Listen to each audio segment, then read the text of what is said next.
Jump!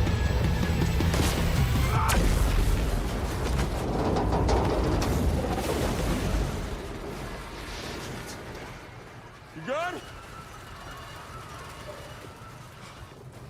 911, what is your emergency? Shots fired on King and Alakea. Please send emergency services back up. What the fuck? Gee, James, you still think it could be nothing? You blew up my car. You blew up my fucking car. No, I blew up their car and then it landed on yours. Shit. They just blew up your car. You woke him? Saved your life, man. Come on, help me. Kinabukasan, sinabi ni Renner sa kanila na 4 na Yakuza hitters ang mga iyon. Naging parang tinapay na nasunog sila roon. Ibinunyag din ni Renner na hindi na pala pulis si Johnny sa ngayon. Isa siyang suspendidong opisyal. Inabot ni James kay Renner ang CCTV video.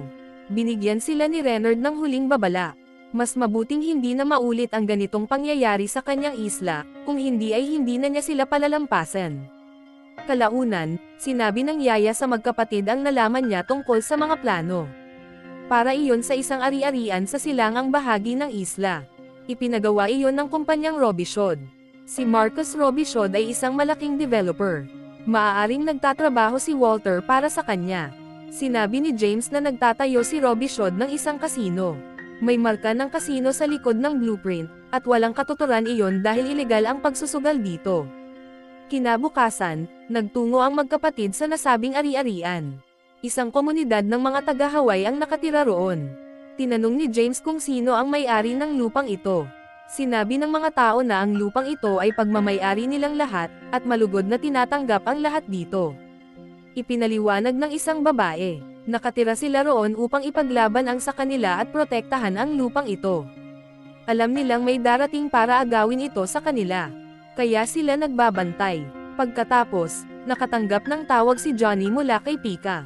Nakakita ang pulisya ng isang asol na van sa dalampasigan. Ang driver ay isang mababang antas na accountant sa opisina ng gobernador. May naghulog sa van at sa driver sa tubig upang sirain ang ebidensya. Tiningnan ni Johnny ang listahan ng lahat ng asol na van sa isla. Sinabi niya kay Pika na imbestigahan ang Hayashi Imports. Ito lang ang nag-iisang pangalang Hapones sa listahan. Lumipat ang eksena sa isang pagtitipon sa bahay ni Robichaud. Nandoon na si Pika, nagpapanggap na waiter. Di nagtagal, dumating sina Johnny at James, nakabihis ding mga waiter. Sinabi ni Pika na huwag silang magdikit dahil kapag magkasama, mukha silang kambal na anak ni The Rock. Sinundan ni Johnny ang isang babae sa gitna ng karamihan at nagsimulang makipaglandian. Doon niya nalaman na kilala nito si Walter. Hindi nito alam na patay na siya. Kinuha ng babaeng ito si Walter upang imbestigahan ang mga gawain ng kanyang asawa, at ang asawa niya ay walang iba kundi si Marcus Robichaud. Samantala, nakasalubong ni James ang isang Hapones na lalaki, nakasulat sa kanyang business card ang Hayashi Imports. Sinabi ni James na alam niyang nawala nila ang asol na van. Samantala, ibinunyag ni Monica na makikipagdiborsyo siya, at kung wala siyang alas, hindi magiging maganda ang kalalabasan para sa kanya, ibig sabihin, hindi siya hahayaang umalis ni Marcus ng buhay. Sinabi ni Monica na hindi ligtas makipag-usap doon. Pinapunta niya si Johnny kinabukasan kasama si James.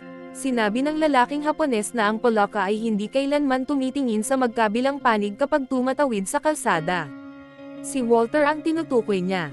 Biglang tumunog ang telepono ng lalaki. Lumapit ang mga tauhan ni Marcus kina Johnny at James at dinala sila kay Marcus. Sinabi nilang sila ang mga anak ni Walter. Sinabi ni Marcus na binayaran niya ng buo si Walter, at binigyan pa nga ng bonus. Tinanong ni Johnny, ikaw ang kumuha kay Walter. Ipinaliwanag ni Marcus na pinaghinalaan niyang niloloko siya ng kanyang asawa, kaya ipinag-utos niya kay Walter na sabihin ito sa kanya. Pinaglaruan ni Johnny ang granadang nasa mesa. Napansin ni James ang isang set ng naputol na mga daliri sa mesa. Umalis sina Johnny at James. Kinuha ni Marcus ang litrato ng kanyang asawa at nagbulong, ano na naman ang ginawa mo? Makalipas ang ilang sandali, nakita ni Johnny na nahulog ang asawa ni Marcus mula sa isang gusali. Patay na siya. Galit na galit si Johnny. Dumiretso siya sa bahay ni Marcus at nakipagsuntukan sa mga gwardya nito. Ngunit mabilis siyang napigilan ng mga ito. Tinizer siya at ibinagsak sa lupa. Sinabi ni Johnny kay Marcus na alam niyang siya ang pumatay sa babae at sa kanyang ama. Ngunit inutusan ni Marcus ang kanyang mga tauhan na tawagan ang pulisya. Inaresto si Johnny. Dumating si Gobernador Peter at sinabing ibinaba na ni Marcus ang mga kaso sa kanyang kahilingan. Sinabi ni Peter kay Johnny na may kadiliman sa loob ni Walter, isang kadilimang sumire sa lahat ng maganda sa kanyang buhay at ang parehong kadiliman ay nasa loob din ni Johnny at James. Ngunit may bagay sila na wala si Walter, ang isa't isa bilang magkapatid. Pagkalabas ni Johnny sa kulungan, pinagsabihan siya ni James. Hindi mo pwedeng gawin basta-basta ang gusto mo. Hindi maibabalik ng mga ginagawa mo si Mama. Sinuntok ni Johnny si James. Noong una, hinaharang lang ni James ang mga suntok, ngunit nang hindi tumigil si Johnny, gumanti siya. Nag-away ang magkapatid na parang magkaaway. Malubhang natalo ni James si Johnny. Tinanong niya, ano ba ang problema mo? Sagot ni Johnny, anong klaseng lalaki ang iiwan ang nakababatang kapatid niya sa oras ng matinding pangangailangan? Ikaw ang nagpalayo sa akin. Ngunit sinabi ni James na papasok na si Johnny sa kulungan. Papatayin siya ng sindikato. Iniligtas niya si Johnny sa pamamagitan ng pagpapalayo sa kanya. Sinubukan niya siyang protektahan, iyon lang ang paraan. Matapos mamatay ang kanilang ina, si James na lang ang natira kay Johnny. Sa laban na iyon, lumabas ang lahat ng matagal ng kinimkim na damdamin. Humingi ng tawad si James. Sinabi niyang siya ang nakatatandang kapatid at pinabayaan niya si Johnny. Kung maaari lang, babaguhin niya ang lahat. Tinanong ni James kung bakit masyado itong pinipilit ni Johnny. Hindi naman naging mabuting ama si Walter sa kanya. Sinabi ni Johnny na hindi niya kailanman natagpuan ang pumatay sa kanilang ina, at ngayon may pumatay sa kanilang ama. Kaya ngayon, sabay nilang hahabulin ang pumatay sa kanilang ama. Ngunit bago sila makausad, nagalit ang asawa ni James sa kanilang dalawa. Gusto niyang malaman kung ano ba talaga ang nangyayari. Doon nakatanggap ng tawag si Johnny mula kay Valentina. Bumalik siya sa tirahan ni Johnny upang kunin ang kanyang mga gamit at may nakita siyang paketeng dumating mula Hawaii. May laman itong thumb drive.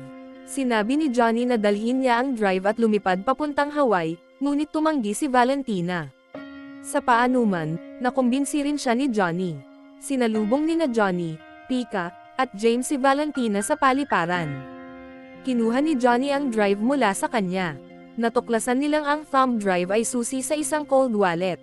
Para mabuksan ito, kailangan nila ng seed phrase 12 letters random na tanging ang may-ari lang ng account ang nakakaalam.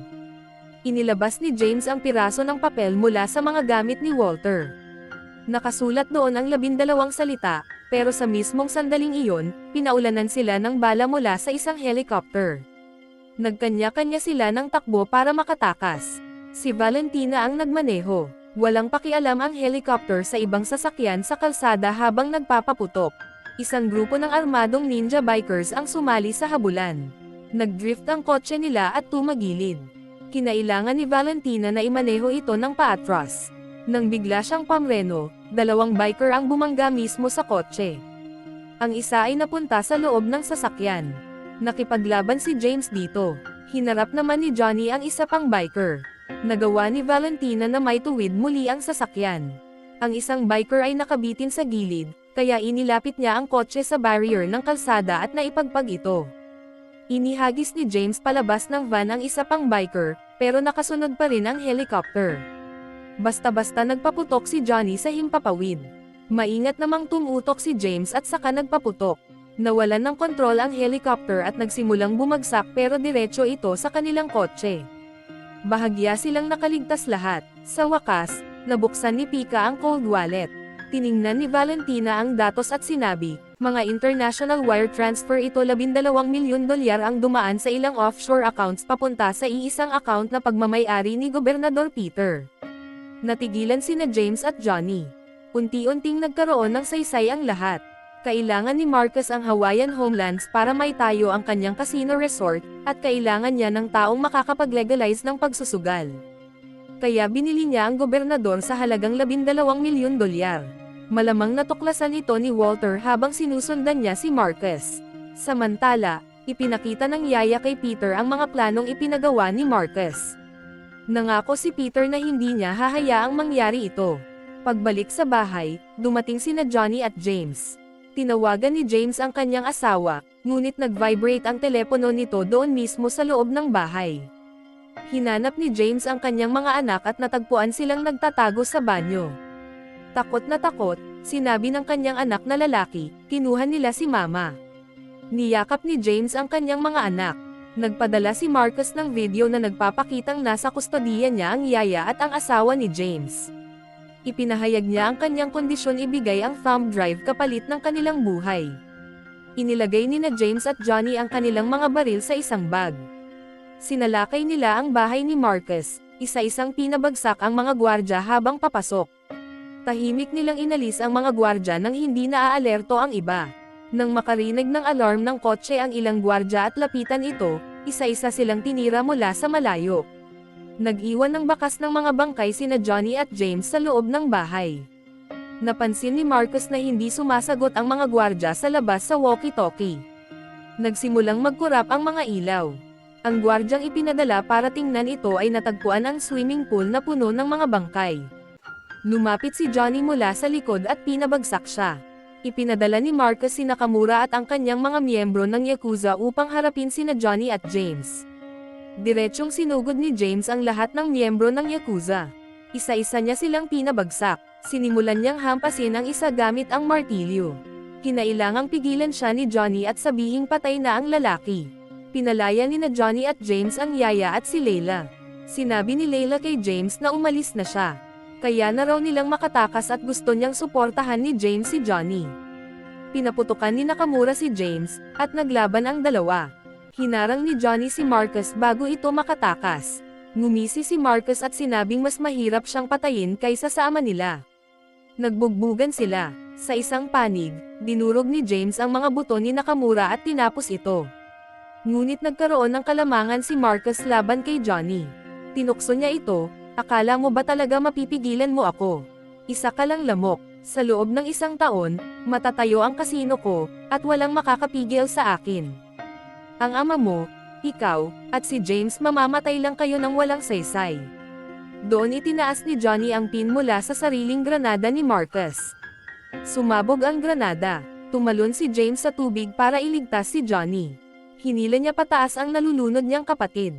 Nabuhay si Johnny. Inaresto si Gobernador Peter, at hanggang dito na lang natatapos ang kwento ng pelikulang ito. E-comment sa comment section kung saan umabot ang ating recap. Huwag niyo na ring kalimutang i-like ang video at mag-subscribe sa ating channel.